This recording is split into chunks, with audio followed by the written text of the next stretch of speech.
Hello guys, good morning. আর এই যে মামা উঠে পড়েছে আর আমি এখন চা নিয়ে বসে পড়েছি। চাটা মা করে দিল, এবার চাটা খেয়ে নেব। তো তারপরে আমি এখানে বসেও দিয়েছি চাউমিনটা, ভেজ চাউমিন করব, যেহেতু মাদের বাড়িতে অসুস্থ চলছে।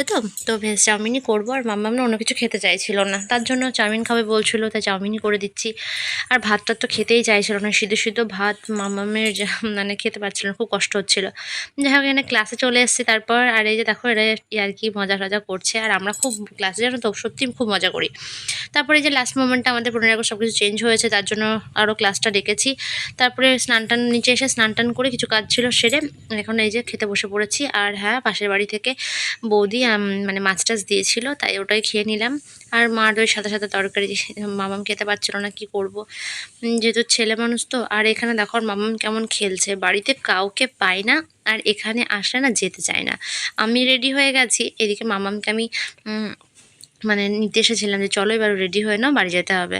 কিন্তু সেই মানে যাবো না বলে দৌড়ে বেড়াচ্ছে, আমি ধরবো বলে দৌড়িয়ে বেড়াচ্ছে। আর ও বলছে মা একটু খেলি, মা আর একটু খেলি, একটু পরে বাড়ি যাব। এখানে সবাই আছে, এই দেখো আমি রেডি হয়ে গেছি। আর মামাম এখনও খেলা করছে, কি করব। যাই হোক, তারপরে মামামকে জোর করে, মামা তো খুব কান্না করছিল, জোর করে নিয়ে চলে এসে। আর এখানে অন্তু চলে এসছে, অন্তুকে ডাক্তার দেখাচ্ছে, একটু দাঁতের সমস্যা হচ্ছিল ওর। আর তারপরে এই যে চলে যাচ্ছি বাড়ি। তো ভিডিওটা কেমন লাগলো সবাই কমেন্ট করে জানিও। আর ভিডিওটা ভালো লাগলে লাইক কমেন্ট শেয়ার করে দিও। তো টাটা, বাই, দেখা হবে নেক্সট ব্লগে, বাই।